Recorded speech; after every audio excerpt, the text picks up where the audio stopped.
விஜயபிரபாகரன் தேமுதிக சார்பாக விருதாச்சலத்தில் ஏடிஎம்கே கூட்டணியோடு இருக்காங்க. இதில் பேசுகிறதுக்கு என்ன இருக்குது? கூட்டணி வச்சாச்சு, அவங்க போட்டிடுறாங்க, பிரச்சாரத்துக்கு போகிறாங்க, எலெக்ஷன் வரப்போகுது.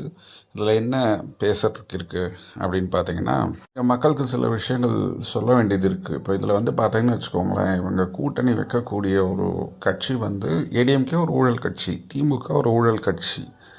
தேமுதிக அப்படின்றது பார்த்திங்கன்னா கூட்டணி நேரத்தில் அவங்க பேரம் பேசுகிறதாகவும் தொகை வாங்குறதாகவும் குற்றச்சாட்டுகள் இருக்குது. இது ஒரு பக்கம். இந்த ரெண்டு கட்சிகள் ஊழல் கட்சிகள் அப்படிங்கும்பொழுது இவங்க எதுக்காக அதோட கூட்டணி வைக்கணும்? ஃபஸ்ட்டு கொஷின் இது. இது பார்த்திங்கன்னா பிரேமலதா, விஜயகாந்த், சுதீஷ் இவங்க பண்ணக்கூடிய முடிவாக இருந்தாலும், விஜயகாந்த் இருக்கும்போது அவருக்கு உடல்நிலை சரியில்லை, அவரால் அதை பற்றி எதுவும் அவருக்கு பல கட்டாயங்கள் இருந்திருக்கலாம், அதெல்லாம் நமக்கு தெரியாது. நீங்கள் சில வருஷங்களுக்கு முன்னாடி பார்த்தீங்கன்னா விஜயபிரபாகரன் தேமுதிக மேடைகளில் பார்த்தீங்கன்னு வச்சுக்கோங்களேன், எடப்பாடி அவ்வளோ சாடி இருப்பார். ஜெயலலிதாவை லிட்டரலாகவே சொல்லியிருப்பார் ஊழல் குற்றவாளி. என்ன எடப்பாடி எடப்பாடி எடப்பாடி என்ன எடப்பாடியின் முதல்வரா நீங்க கேக்குறேன்? இந்த வாட்டி அந்த எடப்பாடி தொகுதியில நீங்க மண்ணை கவ்வதான் போறீங்க. ஊழல் செஞ்சு ஜெயிலுக்கு போயிட்டு வந்த உங்க தலைவியே ஆட்சியை பிடிக்கும் போது எது மக்கள் பிரச்சனைக்காக ஜெயிலுக்கு போயிட்டு வந்து நாங்க ஏன்டா பயப்படணும்? நாங்க இந்த எலெக்ஷனுக்கு அப்புறம் அவங்க தலைவிக்கு அடுத்தது வரப்போற இப்ப இருக்க தலைவர்கள் எல்லாரும் வரிசையா ஜெயிலுக்கு போக போறாங்க. ஏன்னா ஆட்டோமேட்டிக்கா மீண்டும் அஇஅதிமுக பாஜக மண்ணாக்க போகுது. டெல்லியில இருக்க அவங்க ஆண்டாக போறான், இவங்களை பிடிச்சி உள்ள தூக்கி போட போறான். ஊழல் குற்றவாளியோட கட்சியில ஊழல் குற்றவாளி கீழே இருந்தவங்க ஊழல் குற்றவாளியை தலைமையாக ஏற்றுக்கிட்டவங்க கிட்ட கூட்டணி எதுக்கு? ஒரு சசிகலா காலில் விழுந்து எடப்பாடி பதவி வாங்கினதை அப்படி கிண்டல் பண்ணியிருப்பார் விஜயபிரபாகரன். இப்போ பார்த்தீங்கன்னா விஜயபிரபாகரன் அதே எடப்பாடி காலில் விழுறாரு. இதில் மக்கள் ஒரு சில விஷயங்களெல்லாம் சிந்திக்கணும். இப்போ உதவி பண்ணுறவங்க பார்த்தீங்கன்னு வச்சுக்கோங்களேன், விஜயகாந்த் உதவி பண்ணினார் அப்படின்னா நிச்சயமாக உதவி பண்ணினார், நிறைய உதவி பண்ணினார். இன்னும் ஓப்பனாக சொல்லணும்னா அவர் பண்ண உதவிகள் நிறைய இன்னும் வெளியே தெரியவே இல்லை. அவர் சாப்பாடு போட்டார் அப்படின்ற விஷயங்கள் சில பேருக்கு தெரியும். அதுதான் இப்போ அவர் இறந்ததுக்கப்புறமா பல பேருக்கு தெரிய வந்தது. சரிங்களா? அதுக்கப்புறம் பார்த்திங்கன்னா எஜுகேஷனுக்கு அவ்வளோ ஹெல்ப் பண்ணியிருக்காரு, எவ்வளோ சீட்ஸ் வாங்கி கொடுத்துருக்காரு. அவரே அவங்க காலேஜஸில் சீட் கொடுத்துருக்காங்க எத்தனையோ மாணவர்களுக்கு. இது இல்லாமல் வெளியே தனிப்பட்ட விதத்தில் எவ்வளோ உதவிகள் பண்ணியிருக்காரு. அதில் பலனடைஞ்சவங்ககிட்டையும் நான் பேசியிருக்கேன். அந்த மாதிரி விஷயங்கள்லாம் அவங்க சொன்ன விஷயங்கள்லாம் ரொம்ப ஆச்சரியமாக இருக்கும். இன்னொன்று என்னென்னா, இப்போ நிறைய பேர் உதவி பண்ணுறதுக்கு அவர் விஜயகாந்த் பண்ணின உதவி அது உந்துதலாகி அதில் பயனடைஞ்சவங்க இப்போ அவங்க இன்னும் நிறைய பேருக்கு உதவி பண்ணிக்கிட்டு இருக்காங்க. அதெல்லாம் நம்ம காணொலிகள்லேயே சில எக்ஸாம்பிள்ஸோடு நம்ம சொல்லியிருப்போம். அவங்க சொன்ன விஷயங்களெல்லாம் நம்ம ஷேர் பண்ணியிருப்போம். அதெல்லாம் செகண்டரி. ஊரில் யாருங்க உதவி பண்ணல? உதவி பண்ணாமல் உலகம் இயங்குமா? மனுஷாளுக்கு உதவி பண்ணாதான் உலகம் இயங்கும். அது எல்லாருக்கும் தெரிஞ்ச விஷயம். அவர் திரைப்பிரபலம், அதோட இப்போ அவர் தவறிட்டதுனால அந்த விஷயங்கள் வெளியில் தெரிய வருது. அதுக்கான பலனும் அவர் அடைஞ்சிட்டார். இப்போ அவர் பண்ண உதவிகளுக்கு மக்கள் அதுக்கு உரிய பலனை உரிய மரியாதையை கொடுத்துக்கிட்டு இருக்கோம். ஸோ அவர் உதவி பண்ண விஷயங்கள் நல்லது, அதை நம்ம பாராட்டுறோம். அப்படின்னும்போது இதே விஜயபிரபாகரன் நம்மெல்லாம் அண்ணன் தம்பி மாமா மச்சாங்க ஃப்ரெண்ட்ஸு இப்படின்ற லெவலில் பேசுகிறாங்க இல்லையா? அப்போது விஜயபிரபாகரனை ஒரு தம்பியாக நினச்சி நம்ம கேட்குறோம், என்ன தம்பி நீங்கள் பண்ணுறது இது சரியா? அப்போ என்ன சொன்னீங்க? இதெல்லாம் ஊழல் கட்சி, நாங்கள் தனியாக நிற்போம், மக்கள் ஆதரவு தரோம். இப்போ நீங்கள் தனியாக நிற்க வேண்டியது தானே? எதுக்காக ஏடிஎம்கேவோட ஒரு கூட்டணி, ஒரு ராஜ்யசபா சீட் வேணும் அப்படின்றதுக்காக இப்போ இந்த கூட்டணி பலத்தோடு ஜெயிச்சு அந்த என்ன ஊழல் கட்சிகளோட கூட்டணியில் அந்த வண்டியில் அதை அவங்களோட சேர்ந்து கேம்பெயின் பண்ணி அந்த ஓட்டுக்கெல்லாம் வாங்கி ஜெயிச்சு நீங்கள் அங்கே போய் பேசி தான் ஆகணுமா? அப்படி நீங்கள் என்ன பேசிட்டு போகிறீங்க அங்கே போய்? அதனால் விஜயபிரபாகரன் கொஞ்சம் சிந்திச்சு பார்க்கணும். நம்ம மக்கள்கிட்ட சொன்னோம், மக்கள் எங்கள் பார்க்க ஓட்டு போடலை, எங்களுக்கு போட மாட்டேங்கிறாங்க. எதுக்காக போடணும் உங்களுக்கு? நீங்கள் ஊழல் கட்சிகளோட கூட்டணி வச்சுருக்கீங்க, உங்களுக்கு எதுக்காக போடணும்? தனிச்சு நின்னா அது நேரம் எடுக்க தான் செய்யும். அதுக்காக போராடணும். உங்கள் மாமா சுதீஷ் அவர் என்ன சொல்கிறாரு?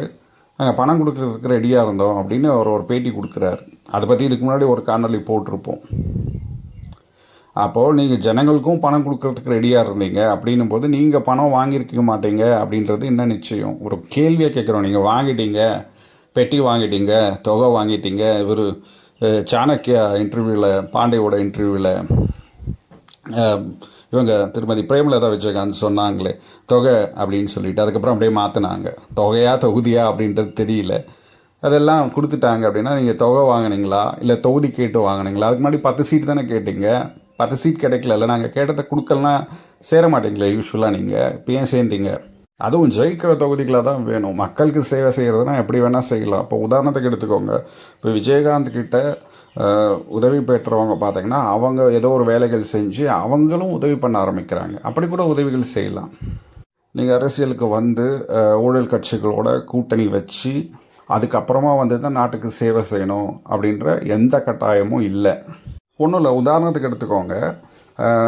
இதே விஜயகாந்த் நினைவிடத்துக்கு வந்து பார்த்தீங்கன்னா ஒருத்தர் வராரு. அவர் சொல்கிறாரு, விஜயகாந்தோட படத்தை பார்த்துட்டு நான் வந்து ஒரு போலீஸ் ஆஃபீஸர் ஆகிட்டேன் அப்படின்னு சொல்லிட்டு. அந்த மாதிரி நீங்கள் ஒரு போலீஸ் ஆஃபீஸராகவோ இல்லை இராணுவ அதிகாரியோ போயிருக்கலாம் இல்லையா? இல்லை சினிமாக்காவது போய் தொலைச்சிருக்கலாம்ல. எதுக்காக அரசியலுக்கு வந்து ஊழல் கட்சிகளோட கூட்டணி வைக்கிறீங்க?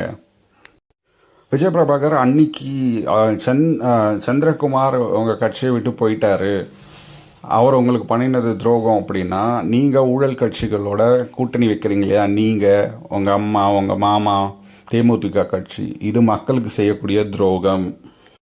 இதில் பிரச்சாரத்தில் டைலாக் வேறு, துளசி வாசம் மாறினாலும் மாறும், இந்த தவசி பையன் வார்த்தை மாறாது அப்படின்னு சொல்லிட்டு.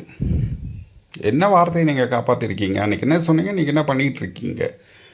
சந்திரகுமார் பண்ணினது துரோகம்னா நீங்கள் பண்ணினதும் துரோகம் தான், பண்ணுறதும் துரோகம் தான். உதவிகள் எல்லாரும் தாங்க பண்ணிக்கிட்டு இருக்காங்க. சும்மா அப்பா உதவி பண்ணார் அதே டைலாக் வேண்டாம். நீங்கள் என்ன பண்ணுறீங்க மக்களுக்கு? இதே இப்போ சமீபத்தில் பார்த்தீங்கன்னா திரு விஜயகாந்த் நினைவிடத்தில் வந்து பார்த்தீங்கன்னா ஒரு தொண்டர் வந்து அவங்க வீட்டை விற்று விஜயகாந்த் கட்சி மாநாட்டுக்கு செலவு பண்ணினதாக அவங்க சொல்லிட்டு போகிறாங்க. அந்த மக்களுக்கு, அந்த தொண்டர்களுக்கு உண்மையாக நீங்கள் என்ன பண்ண போகிறீங்க? ஊழல் கட்சியோட கூட்டணி வைக்கிறது தான் நீங்கள் அவங்களுக்கு பண்ணக்கூடிய நன்றி கடனா? சரி, இது விஜய் பிரபாகர்கிட்ட கேட்க வேண்டிய விஷயங்கள்லாம் கேட்டாச்சு. மக்கள் இங்கே சிந்திக்கக்கூடிய விஷயம் என்ன அப்படின்னு பார்த்தீங்கன்னா, சிந்திக்க வேண்டிய விஷயம், உதவி பண்ணுறவங்க நிறைய பேர் இருக்க தாங்க செய்கிறாங்க. திரு விஜயகாந்த் உதவி பண்ணியிருக்காரு, அதில் எந்த விதமான மாற்று கருத்தும் இல்லை. அதே சமயத்தில் அவர் பண்ணின உதவிகளுக்கு பிரதிபலனாக அவருக்கு பத்மபூஷன் கிடச்சிச்சு. மக்கள் நம்ம எல்லாருமே அழுதாச்சு. அவருக்குரிய மரியாதையை நம்ம கொடுத்துக்கிட்டு இருக்கோம். இனிமேல் கடைசி வரைக்கும் விஜயகாந்த் பற்றி தெரிஞ்ச நம்ம எல்லாருமே நம்ம கடைசி இறுதி மூச்சு இருக்க வரைக்கும் அவருக்கு மரியாதை கொடுப்போம். அதில் எந்த மாற்று கருத்துமே கிடையாது. ஆனால் ஊழல் கட்சிகளோட கூட்டணி வைக்கக்கூடிய தேமுதிகவுக்கும் திருமதி பிரேமலதா விஜயகாந்த், சுதீஷ் அண்டு விஜய் பிரபாகர், இவங்களுக்கு நாம் ஏன் ஆதரவு கொடுக்கணும் அப்படின்றத மக்கள் நீங்கள் சிந்திக்கணும். ஒரு 3 வருஷத்துக்கு முன்னாடி ஒன்று சொல்லுவார், 5 வருஷத்துக்கு முன்னாடி ஒன்று பேசுவார், மாசா கெத்தா கேப்டனா அப்படின்னுவார். இப்போ வந்து என்ன சொல்லுவார், துளசி தவசின்னு சினிமா டைலாக் பேசிட்டு திரைக்கவர்ச்சி மூலியமாக அறத்தின் பக்கம் நிற்காமல் ஊழல் கட்சியோட கூட்டணி வச்சு தேர்தல் களத்தை சந்தித்து அனுதாப ஓட்டு, லிட்ரலாக அனுதாப ஓட்டு தான், அதை வாங்கிட்டு இங்கே போய் பாராளுமன்றத்தில் உட்காந்து இவர் மக்களுக்காக பேசுவாரா? இன்றைக்கி இங்கே ஒன்று பேசிக்கிட்டு இருக்காரு, நாளைக்கு அங்கே வேறு ஒன்று பேசலாம் இல்லையா? இதை மக்கள் சிந்திக்கணும், அவ்வளோதான். இப்போ என்னை பொறுத்த வரைக்கும் பார்த்தீங்கன்னா எல்லாரும் தான் உதவி பண்ணுறாங்க. ஏன் இதே ஊழல் கட்சிகள்னு சொல்லக்கூடிய திமுக, அதிமுக, இவங்கெல்லாம் கூட தான் உதவி பண்ணுறாங்க. இவங்கெல்லாம் உதவி பண்ணவே இல்லையா என்ன? எல்லாரும் தான் உதவி பண்ணிக்கிட்டு இருக்காங்க. ஆனால் அவங்க எதுக்காக உதவி பண்ணுறாங்க அப்படின்ற விஷயத்தை தான் நம்ம சிந்திச்சு பார்க்கணும். ஸோ இது ஒரு உதவி பண்ணிட்டாங்க அப்படின்றதுக்காக அதுக்கு பிரதிபலனாக இவரை பாராளுமன்ற உறுப்பினர் ஆக்கணும் அப்படின்ற எந்த கட்டாயமும் இல்லை. மக்கள் அதை சிந்திச்சா சரி, இல்லைன்னா நம்ம ஒன்றும் செய்ய முடியாது.